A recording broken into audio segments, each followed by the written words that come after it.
इंग्रजी बोलताना ए, ॲन आणि द हे शब्द नक्की कुठे वापरायचे याबद्दल आपलाही गोंधळ उडतो नाही का? चला तर मग आज हा गोंधळ आपण कायमचा दूर करूया. हे शब्द दिसतात अगदी छोटे, पण इंग्रजी लिहिताना किंवा बोलताना सगळ्यात जास्त डोकेदुखी हेच देतात. पण घाबरू नका, यामागे एक अगदी सोपं लॉजिक आहे जे आपण आज समजून घेणार आहोत. तर मग हे आर्टिकल्स म्हणजे नक्की काय प्रकरण आहे? अगदी सोपं आहे. हे असे शब्द आहेत जे कोणत्याही नामाच्या म्हणजे नाऊनच्या आधी येतात आणि त्या नामाबद्दल आपल्याला थोडी अधिक माहिती देतात.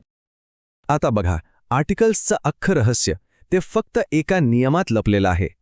तो नियम म्हणजे इनडेफिनिट आणि डेफिनिट यातला फरक. एकदा का हे समजलं की बाकी सगळं अगदी सोपं होऊन जाईल. हे बघा किती साधं आहे.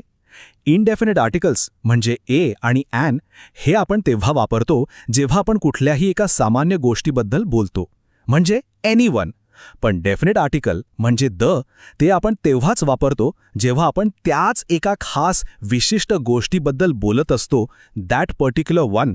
बस, कोणताही एक विरुद्ध तोच एक विशिष्ट, हाच तो सगळ्यात महत्त्वाचा फरक आहे. बरं, मग ए कधी वापरायचं आणि ॲन कधी? इथेच तर सगळ्यात जास्त गडबड होते नाही का? पण याचं उत्तर आहे ना, ते स्पेलिंगमध्ये नाहीये, ते आहे आवाजात. हो, सगळा खेळ आवाजाचा आहे. नियम अगदी सरळ आहे. ज्या शब्दाची सुरुवात व्यंजन ध्वनीने म्हणजे कॉन्सोनंट साऊंडने होते त्याच्या आधी लावायचं ए, जसं की ए बॉय, ए स्कूल. आणि ज्या शब्दाची सुरुवात स्वर ध्वनीने म्हणजे वाऊल साऊंडने होते त्याच्या आधी लावायचं ॲन, जसं की ॲन ॲपल, ॲन एग. ही एक गोष्ट मात्र डोक्यात अगदी पक्की बसवून घ्या, आवाज महत्त्वाचा आहे, स्पेलिंग नाही. खरं सांगतो, हीच ती जादूची टिप आहे ज्यामुळे चुका होणारच नाहीत. आता हे उदाहरण बघा, म्हणजे सगळं अगदी स्पष्ट होईल. आर हा शब्द घ्या, स्पेलिंग तर एचने सुरू होतं, पण आपण हवर नाही म्हणत, आपण म्हणतो अवर. हा तर स्वराचा आवाज आहे, म्हणून ॲन आवर. आणि आता बघा युनिव्हर्सिटी, इथे स्पेलिंग यूने सुरू होतं, जो एक स्वर आहे, पण उच्चार काय आहे? युनिव्हर्सिटी. यचा आवाज येतोय, जो एक व्यंजन आहे, म्हणून मग ए युनिव्हर्सिटी. पाहिलंत? It's all about the sound. ठीक आहे, ए आणि ॲनचा मामला तर सॉर्ट झाला, पण मग दचं काय? ते कधी वापरायचं? आठवतंय का आपण काय म्हणालो होतो? जेव्हा आपल्याला एखाद्या विशिष्ट गोष्टीबद्दल बोलायचं असतं. चला जरा अजून खोलात जाऊन बघूया. तर द वापरण्याचे काही सोपे नियम आहेत. पहिलं म्हणजे जगात ज्या गोष्टी एकमेव आहेत, जसं की द सन, द मून, त्यांच्यासाठी द वापरायचं. दुसरं म्हणजे जेव्हा आपण सर्वोत्तम असं काहीतरी म्हणतो, म्हणजे एक superlative degree, the best, the tallest. आणि हो, नद्या, समुद्र, महासागर किंवा संगीत वाद्यांची नावं घेतानाही द वापरायला विसरायचं नाही. हे उदाहरण बघा, म्हणजे एकदम डोक्यात बसेल.